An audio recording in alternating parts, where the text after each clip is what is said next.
Hello everyone, it's Mimikins here. Today I'm going to be showing you some cluster sticky bomb builds. The first one is a pure attack build for maximum damage, which is good for speed kills. It's an all or nothing build. The second set is for those lucky enough to have an abundance of attack jewels. Unfortunately that isn't me, but I will get there. Both these builds are quite resource heavy, require crafting extra ammo and possibly trips back to the camp with forecasters to restock for longer fights. This build can be used on a variety of monsters, including difficult ones such as Tempered Devil Joe. I would probably say it's good for solo or teaming up with coordinated ranged players. If you do intend to use this with melees, try to utilise the sticky ammo more to stun the monster so it falls on its side to help them DPS, and be more tactical about your placement of cluster bombs since this ammo sends other players flying. I've seen several speed kill runs from people who have utilised similar builds and mastered the technique. Since the introduction of Devil Joe's weapon, with an increase in raw damage, the potential for this build could be even higher.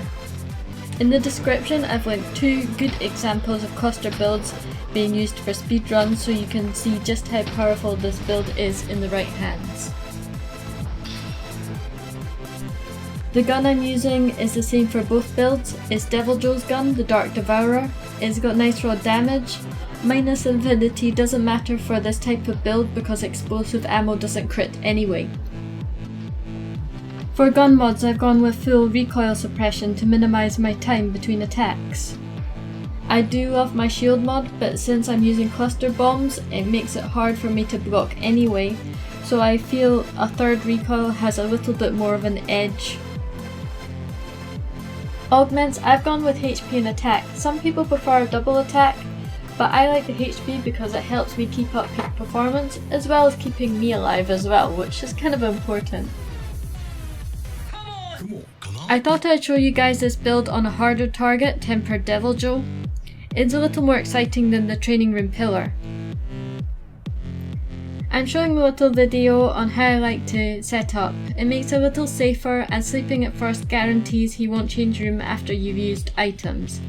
Also, the attack that wakes the monster gets a boost to its damage.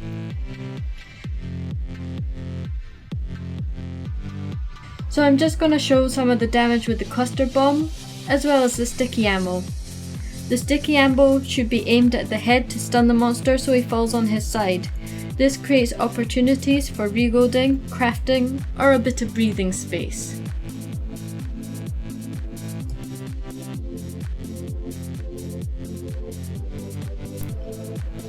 I've gone with 3 parts of the Xeno for spare shot set bonus. Because this build has a small ammo capacity, getting any free ammo increases DPS and saves time. Attack level 7, giving 21 attack. Ammo up level 3, giving me an extra bullet in my clip so I don't have to reload as often, and also gives me another chance for spare shot to proc in the same clip. Peak performance level 3, this gives me 20 attack at full HP. Blight resist level 2, this came with the waist slot. Flinch free level 2, this came with the armor but does help with stumbles, trips when rock steady mantle has worn off. Artillery, this increases your damage on both sticky ammo and wyvern ammo. Let's look at the decorations and armors.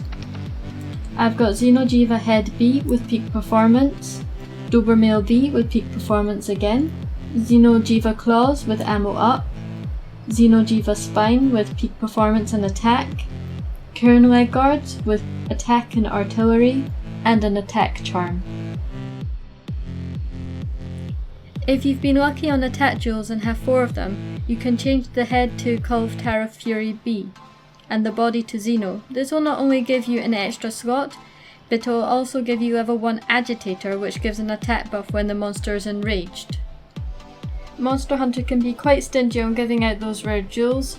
I've only managed to get 1 ammo up, and the artillery jewels I didn't get till recently. And don't get me started on attack jewels. Does anyone actually have 7 of those lying around? Anyways, hope you guys might like to try one of these builds. It's pretty fun making explosions everywhere. Please support our channel by liking and subscribing, and I'll see you next time.